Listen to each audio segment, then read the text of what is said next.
അതിന് സ്ത്രീയും പുരുഷനും ഒന്നിച്ച് താമസിക്കണം, ഒന്നിച്ച് ജീവിക്കണം. അതിന് ഏറ്റവും കൂടുതൽ സഫർ ചെയ്യേണ്ടി വരിക സാധാരണഗതിയിൽ സ്ത്രീകളാണ്. സ്ത്രീകളെ അതിനുവേണ്ടി സൃഷ്ടിച്ചതാണ്. സ്ത്രീകളുടെ ജനിതക ഘടന തന്നെ പ്രത്യേകമാണ്, പുരുഷൻ്റെതല്ല. പുരുഷൻ്റെ ജനിതക ഘടനയും മാനസിക ഘടനയും വ്യത്യസ്തമാണ്. വാദം അംഗീകരിക്കുന്നുണ്ടെങ്കിൽ സ്ത്രീകൾക്ക് അനുകൂലമായ നിയമങ്ങൾ ഉണ്ടാകുന്നതിൽ തെറ്റില്ല. കുടുംബം സ്ത്രീയും പുരുഷനും ഒന്നിച്ച് നിൽക്കണമെന്ന് അതൊരിക്കലും വേണ്ട കാര്യമില്ല. കാരണം എന്റെ കേസിൽ ഹൈക്കോടതി വരെ പറഞ്ഞ അമ്മയുടെ കൂടെ കുട്ടികൾ വിടാൻ പറ്റില്ല എന്ന്. ആ 3 പെൺമക്കളെ ഒറ്റയ്ക്ക് വളർത്തിയിട്ട് കഴിഞ്ഞ 11 വർഷമായിട്ട് ഒറ്റയ്ക്ക് വളർത്തിയിട്ട് എന്റെ മൂത്ത മോള് ഇപ്പൊ +2 ആയി. കഴിഞ്ഞ വർഷം ഫുൾ A+ മേടിച്ച 10ൽ പാസ്സായേ. എന്റെ മോള് 8ാം ക്ലാസ് പഠിക്കുന്ന മോള് ഒരു സ്കോളർഷിപ്പ് മേടിച്ചു, NMMS സ്കോളർഷിപ്പ് മേടിച്ചു. സ്കൂളിൽ മൊത്തം കിട്ടിയത് 7 പേർ, കയ്യിലൊരാളെന്റെ മോളാ.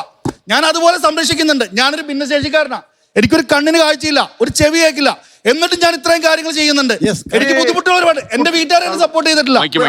എനിക്ക് വീട്ടുകാർ ഒരാളില്ല. ഞാൻ ഒറ്റയ്ക്ക് നിന്ന് എന്റെ മക്കളെ നോക്കുന്നു, 3 പേരെ നന്നായി വളർത്തുന്നു. അവരിന്നും ഹൈക്കോടതി പോലും കൊടുക്കില്ല എന്ന് പറഞ്ഞ അമ്മേനെ മാസത്തിലൊരിക്കൽ കാണുന്നുണ്ട്. അത് എന്റെ ഡെഡിക്കേഷനാണ്. കാരണം എന്റെ മക്കള് അവരുടെ അമ്മേനെ കാണണം. പക്ഷെ ഒരു കാര്യം ഞാൻ ചിന്തിക്കുന്നുണ്ട്, പെണ്ണുങ്ങൾ ചിന്തിക്കാത്ത ഒരു കാര്യം ഞാൻ ചിന്തിക്കുന്നു. ഞാൻ ഒറ്റയ്ക്ക് വിചാരിച്ചാൽ ഈ മക്കൾ ഉണ്ടാവില്ലായിരുന്നു. ആ മക്കളുടെ അമ്മയാണ്. അത് ഞാൻ ആ റെസ്പെക്ട് കൊടുക്കുന്നു. അമ്മ എന്നുള്ള റെസ്പെക്ട് ഞാൻ കൊടുക്കുന്നു. അത് എന്തുകൊണ്ടാണെന്ന് വെച്ചാൽ എനിക്ക് എന്റെ അമ്മയുടെ സ്നേഹം കിട്ടിയിട്ടില്ല. അതുകൊണ്ട് 80 ഞാൻ എന്റെ മക്കളെ വളർത്തുന്നു. എന്റെ തള്ള എനിക്കെതിരെ കേസ് കൊടുത്ത് എനിക്ക് 1 കോടിക്കടുത്ത് ആസ്തി ഉണ്ടായിട്ട് അതിൽ നിന്ന് 1 രൂപ പോലും എനിക്ക് തരാതെ എന്നെ ദ്രോഹിച്ചവരാ. 14 വർഷമായി ഞാൻ വീട്ടിൽ നിന്ന് ഇറങ്ങിയിട്ട് എനിക്കൊന്നും തന്നിട്ടില്ല അവര്. എന്നിട്ടും ഞാൻ എന്റെ കുട്ടികളുടെ അമ്മേനെ ബഹുമാനിക്കുന്നു, സ്നേഹിക്കുന്നു. നല്ല അമ്മമാരെ എല്ലാവരും ഞാൻ സ്നേഹിക്കുന്നുണ്ട്. അതെന്തുകൊണ്ടാണ് ശരിക്കും നല്ലൊരു അമ്മയില്ല എന്നുള്ള വേദനയുടെ പുറത്താ.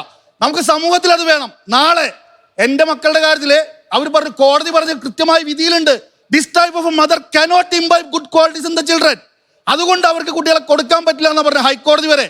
അത് ഞാൻ സ്വന്തമായിട്ട് വാദിച്ച് ജയിച്ചതാണ്. എന്റെ മക്കളെ ഇത്രയും വർഷമായിട്ട് വിട്ടുകൊടുത്തില്ല ഞാൻ. അതെന്ന് പറഞ്ഞാൽ ഞാൻ പിടിക്കുന്നു. എന്റെ കുട്ടികളുടെ അമ്മേനെ പോലെ വഴിതെറ്റി പോകരുത്. ആ ഡെഡിക്കേഷൻ എനിക്കുള്ളതുകൊണ്ടാണ്.